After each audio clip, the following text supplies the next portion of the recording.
नमस्कार दोस्तों।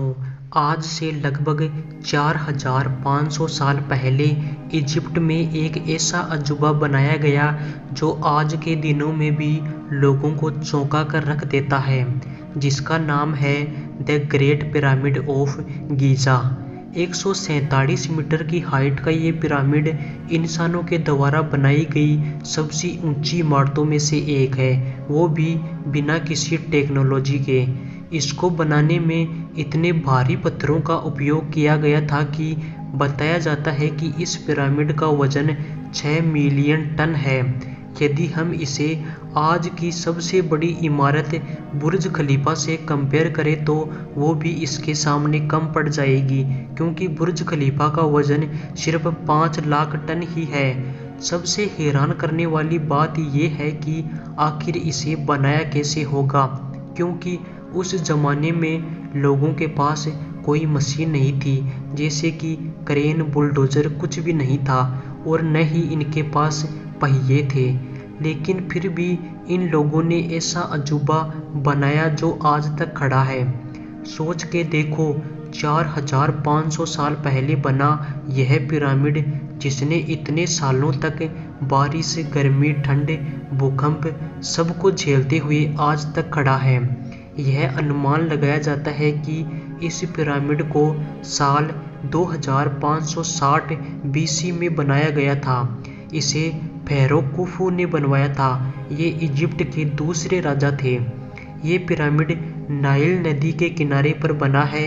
अगर आप इसको सर्च करके फोटो और वीडियो में देखोगे तो यह अकेला पिरामिड नहीं है। इसकी तरह दिखने वाले 2 और पिरामिड्स हैं। इन तीनों में से सबसे ऊंचा पिरामिड है the great pyramid of Giza, जिसे पिरामिड ऑफ खुफू भी कहा जाता है। इससे छोटा पिरामिड है जो इजिप्ट का दूसरा सबसे बड़ा पिरामिड है, जिसका नाम है पिरामिड ऑफ खाफरे। कहा जाता है कि खुफू के बेटे खाफरे ने इसे बनवाया था। तीसरा और सबसे छोटा पिरामिड है जिसका नाम है पिरामिड ऑफ मेनकोवरे, जो खाफरे के बेटे ने बनवाया था। यहाँ पर कई और बहुत सारे पिरामिड हैं। लगभग 118 पिरामिड्स हैं जिनकी अलग अलग बनावट है।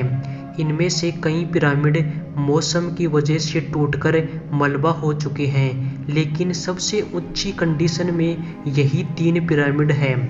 बताया जाता है कि इनके पीछे बनाने का कारण मरे हुए लोगों को दफनाना था। यहाँ के राजाओं को पिरामिड के अंदर दफनाया गया है। उस जमाने के लोग मरने के बाद यह मानते थे कि मरने के बाद भी जिंदगी चलती रहेगी, यानी जिसने अच्छे कर्म किए हैं वह मरने के बाद भी इन पिरामिड्स में जिंदा रहते हैं। इसलिए यहाँ के राजाओं के लिए इन पिरामिडों में बहुत सारा खाना, घरेलू सामान, फर्नीचर, हीरे जवाहरात, कपड़े आदि सभी चीज़ें रखते थे। इनके मरने के बाद इनकी बॉडी को मम्मी में बदला जाता था और एक ताबूत में दफना कर रख दिया जाता था। अब आप ये सोच रहे होंगे कि हमें कैसे पता कि पिरामिड्स को इन्हीं चीज़ों के लिए इस्तेमाल किया जाता था। इसके 2 कारण हैं। पहला तो ये है कि ऐसी ही और पिरामिड्स पर हमें लेख लिखे हुए मिले हैं जिसमें बता रखा है कि ये लोग क्या करते थे। दूसरा कारण यह है कि हमने जो पिरामिड्स में दफन ताबूत को खोजा है उन्हें देखकर ऐसा ही लगता है। जब यहाँ वैज्ञानिक गए तो उन्हें भी वहाँ ताबूत में मिला जो खुफू का बताया जाता है। कुछ लोग कहते हैं कि यह पिरामिड्स उस जमाने में अनाज को रखने के लिए बनाए गए थे। सबसे बड़ा सवाल यह उठता है कि आखिर इन पिरामिड्स को बनाया कैसे होगा। उस जमाने में कैसे उन लोगों ने 137 मीटर ऊंची इमारत खड़ी कर दी, जिसे इतने बड़े बड़े पत्थरों से बनाया गया है, जिसमें एक पत्थर का वजन 2.5 टन से लेकर 80 टन का है। हर पत्थर को इतने बारीक तरीके से काटा गया है, जबकि उनके पास कोई मशीन मौजूद नहीं थी। और इन पत्थरों को एक के ऊपर एक कैसे रखा होगा, जब ये पहियों का भी इस्तेमाल नहीं करते थे। और ये सब पिरामिड केवल 20 सालों में बनकर तैयार हो गए थे। लेकिन इनको बनाने को लेकर जो फिल्मों में दिखाया जाता है कि कैसे मज़दूरों को जो पिरामिड बना रहे थे उनको मारा पीटा जाता था, भूखा रखा जाता था, उनको टॉर्चर किया जाता था। लेकिन ऐसा बिल्कुल नहीं है। जो लोग इन पिरामिड्स को बनाने में काम कर रहे थे वो उस ज़माने के बेस्ट वर्कर थे। उनको मारा पीटा नहीं जाता था, उन्हें भरपेट खाना दिया जाता था। ये हट्टे कट्टे मजबूत होते थे तब ये काम करते थे। ये पत्थर जिनको पिरामिड में इस्तेमाल किया गया था वो ज़्यादा दूर से नहीं लाए गए थे। इनको लाने के लिए ये पानी में नाव सी बनाते थे जो ऊपर तैरती थी, और ये पत्थर को ऊपर रखने के लिए लकड़ी का एक फट्टा काम में लेते थे। इस पेंटिंग में देखिए, ये एक आदमी आगे पानी डाल रहा है। इससे होता ये था कि मिट्टी गीली हो जाती थी जिससे घर्षण बढ़ जाता और उन्हें पत्थर खिसकाने में आसानी होती थी। अब सवाल ये है कि इन पत्थरों को काटा कैसे जाता था। तो ये पत्थर को काटने के लिए कॉपर का उपयोग करते थे। कॉपर के ही छेनी हथौड़े बनाए जाते थे और उस कॉपर में आर्सेनिक भी मिलाया जाता था। एक तरीका और था, ये पत्थरों को क्रैक और दरारें ढूंढते थे, फिर उनमें हुड डालकर ऊपर हथौड़ा मारते थे और साथ साथ में पानी डालते थे जिससे पत्थर टूट जाता था। अब सवाल ये है कि इतने बड़े बड़े पत्थरों को इतनी ऊपर एक के ऊपर कैसे रखा गया होगा। तो इसको लेकर यह बताया जाता है कि इस तरीके एक के ऊपर एक रैंप बनाया होगा उस समय पर, जो कि एक सीधा स्लोप था जमीन से लेकर ऊपर तक। इस स्लोप पर पत्थर को ले जाने के लिए लकड़ी के बम्बू गाड़ दिए। फिर इन्होंने रस्सियों का इस्तेमाल किया उन बम्बू के चारों तरफ उस पत्थर को ऊपर खींचने के लिए।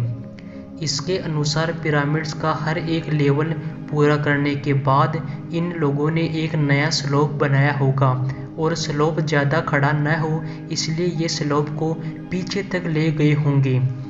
इसके अलावा यह भी बताया जाता है कि इन्होंने एक लीवर का सिस्टम का इस्तेमाल किया होगा जिसमें एक मिडल पॉइंट होता है जिसकी हाइट थोड़ी ज़्यादा हो।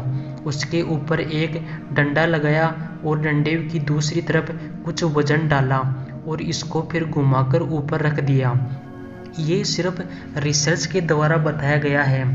असल में यहाँ क्या हुआ था, कैसे बनाया, ये आज तक कोई नहीं जान पाया। इन पिरामिड्स के ऊपर की लेयर पर मोर्टार का प्रयोग किया गया था जिससे यह पिरामिड को मजबूत बनाता है। 2 पिरामिड में यह लेयर टूट चुकी है, लेकिन the great pyramid of Giza में आज भी यह लेयर है। अगर हम इन पिरामिड्स के डिज़ाइन की बात करें तो ये भी बड़ी दिलचस्प चीज़ है। क्या आप जानते हैं कि इन पिरामिड को इस तरीके से बनाया गया है कि इनकी चारों दिशाएं एकदम अपने पॉइंट पर है। लेकिन यह कैसे संभव हो सकता है? उस वक्त कोई कंपास मौजूद नहीं था, कोई मॉडर्न टेक्नोलॉजी भी नहीं थी। तो इसकी रिसर्च भी हुई और कहा गया कि आसमान में जो तारे हैं उनकी आकृति को देखकर इनको बनाया गया होगा। वो तारों को रात में देखते और फिर इन्हें बनाते थे। एक वैज्ञानिक ने अपनी रिसर्च के बाद इसे गलत साबित किया। इसको लेकर एक और थ्योरी बताई जाती है। जब दिन और रात एक समान होते हैं तो ज़मीन पर पड़ने वाली छाया बिल्कुल सीधी लाइन में होती है, ईस्ट और वेस्ट दिशा में। लेकिन ये सब रिसर्च हैं, इसका हमारे पास कोई ठोस सबूत नहीं है, तो लोग अपने अपने हिसाब से इनकी बातें करते हैं। कुछ लोग मानते हैं कि इन पिरामिड्स को एलियंस ने बनाया था। आपकी इसमें क्या राय है, कमेंट में ज़रूर बताइए। अगर वीडियो अच्छी लगे तो लाइक एंड सब्सक्राइब करना न भूलें। धन्यवाद।